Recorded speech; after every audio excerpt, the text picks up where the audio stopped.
They were 72 and 74 years old, and almost no one knew they even existed. Every morning in Northern California began the same way.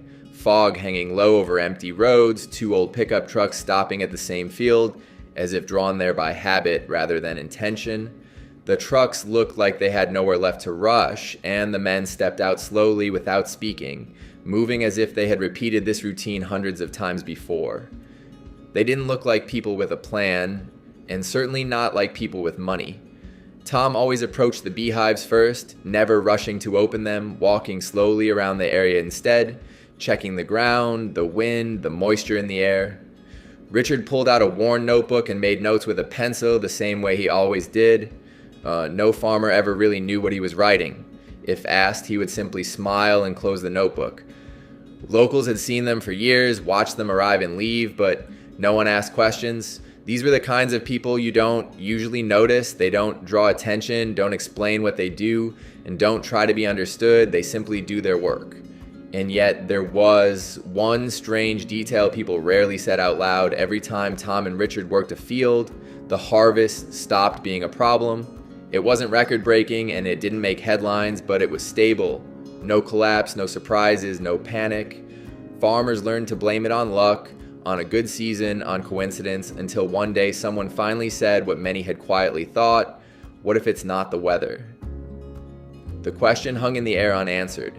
Tom and Richard met more than 40 years ago, back when beekeeping wasn't considered special or valuable, just hard, dirty work with more risk than reward. Over the years, they lost hives, lost seasons, and sometimes lost almost everything. There were years when bees died from the cold and years when heat destroyed the bloom, and every time the same question returned: is it worth continuing? But they continued anyway, not because they believed in success and not because they saw opportunity, but because they were used to finishing what they started. Slowly, almost without noticing it themselves, they began to pay attention to things others ignored: how bees reacted to changing wind, how transportation affected hive behavior, how the same field produced different results depending on timing and temperature. They didn't discuss these observations with anyone, they simply wrote them down. Year after year, their notebooks filled with numbers, dates, and short notes. No computers, no charts, just because they didn't trust memory. From the outside, it looked like an odd habit, but quietly, something began to change. Their losses decreased, predictability increased, their hives lived longer, their bees handled transport better, and their results repeated. The problem was that stability rarely impresses anyone. No one pays for it immediately, and it doesn't attract attention. So for decades, Tom and Richard remained invisible until the world around them began to change. Farmers stopped fearing bad harvests and started fearing unpredictable ones, and suddenly the thing Tom and Richard had been doing silently for years became the most valuable thing of all, even though they didn't know it yet. The shift didn't arrive as a breakthrough. It arrived as discomfort. Something felt different before anyone could explain why. The phone calls changed first. Farmers stopped asking how many hives Tom and Richard could bring and started asking when they could come and what would happen if they didn't. At first, Tom brushed it off as coincidence. Richard didn't. He noticed that when they delayed a visit, work on the field slowed down, schedules were adjusted, decisions were postponed. And for the first time in decades, their absence created tension. One afternoon, after a long pause on the line, a farmer said something neither of them expected to hear: "We don't need more hives, we need you." The words lingered. That evening, they sat in the garage without turning on the radio. Richard pulled out old notebooks and flipped through years of observations, patterns repeating, outcomes aligning, risks reduced not by chance, but by control. Tom spread out hand-drawn maps of fields where the same results had appeared again and again. Slowly, something uncomfortable became clear. They weren't selling honey, they were selling predictability. But turning that into money meant changing a routine they had protected for decades. It meant saying no more often, setting conditions, accepting responsibility only for what they could guarantee. The idea made neither of them comfortable. They expected resistance. Instead, when they finally stated their terms, fewer hives, fixed timing, clear limits, the response was calm and immediate. That works. When can you start? At that moment, no money had changed hands, no invoice had been sent, but that was the first time Tom and Richard made a real financial decision, not by chasing more work, but by defining their value and realizing quietly that someone was willing to pay for it. After that first quiet decision, nothing changed on the surface.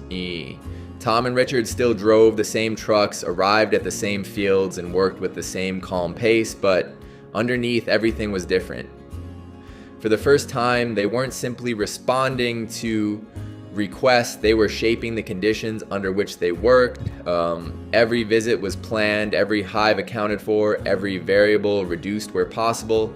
Richard began preparing schedules days in advance, adjusting them based on temperature shifts and bloom cycles rather than convenience. Tom became stricter about which fields they accepted and which they declined, even when saying no felt uncomfortable, especially then. At first, the system felt fragile. One mistake could collapse it. A delayed delivery, a sudden heat wave, a farmer who ignored instructions. Each season brought moments when it would have been easier to return to the old way, more hives, fewer rules, less responsibility. There were nights when Tom wondered if they had made a mistake by narrowing their focus instead of expanding it. Richard, sitting with his notebook spread across the table, said little, but his calculations grew more precise. They weren't optimizing for growth, they were optimizing for control. The farmers noticed the difference before they understood it. Fields where Tom and Richard worked began to feel predictable again. Not perfect, but stable. Decisions could be made earlier, labor could be scheduled with confidence, losses became smaller than rare. Slowly, conversations changed. Instead of negotiating prices, farmers asked questions about timing, limits, and availability. Instead of pushing for more, they adjusted their operations to fit Tom and Richard's system. What no one saw was the discipline behind it.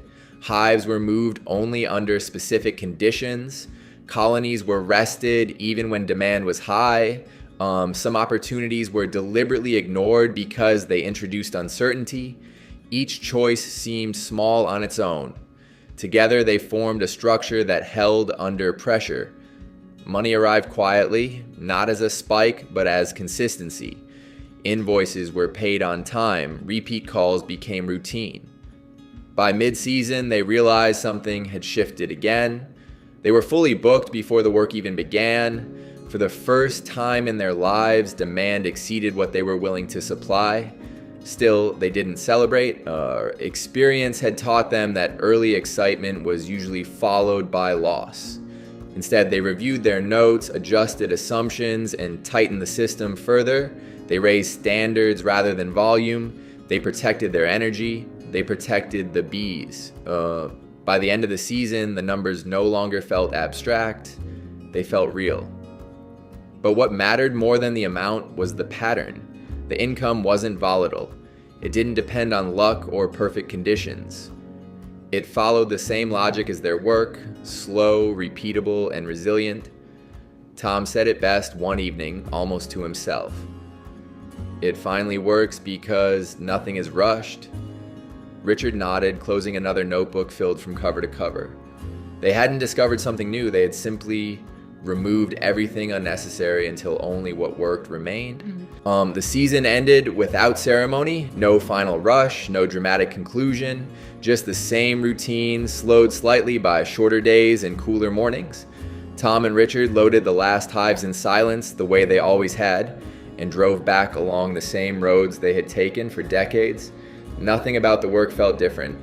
That was the point. They didn't sit down to calculate the numbers right away. Experience had taught them that meaning arrives slowly and figures feel hollow when read too early.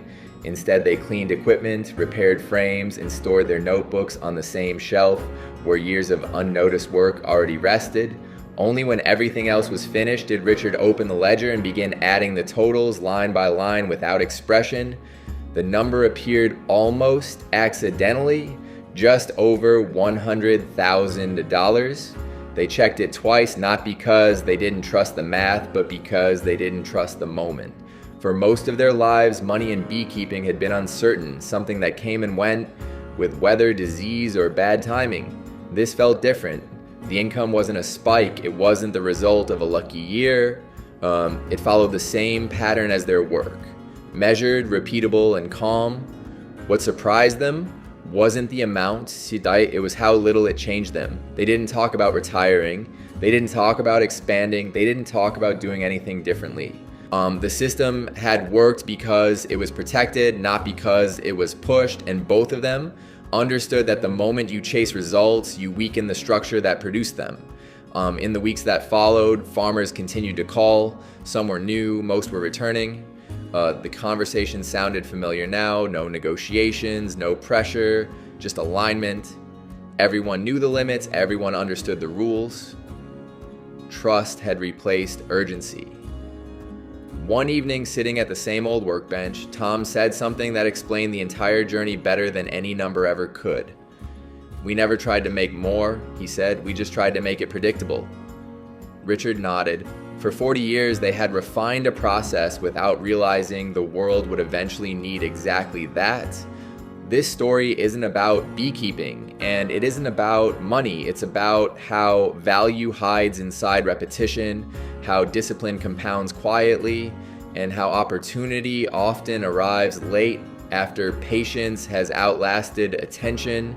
Most people quit when results don't arrive quickly. Tom and Richard stayed because the work itself made sense. When the world finally changed its priorities, they didn't need to adapt. They were already there. Sometimes success isn't about being early. Sometimes it's about being consistent long enough for the rules to change. And when they do, the numbers speak for themselves without ever needing to raise their voice. What did this story make you think about?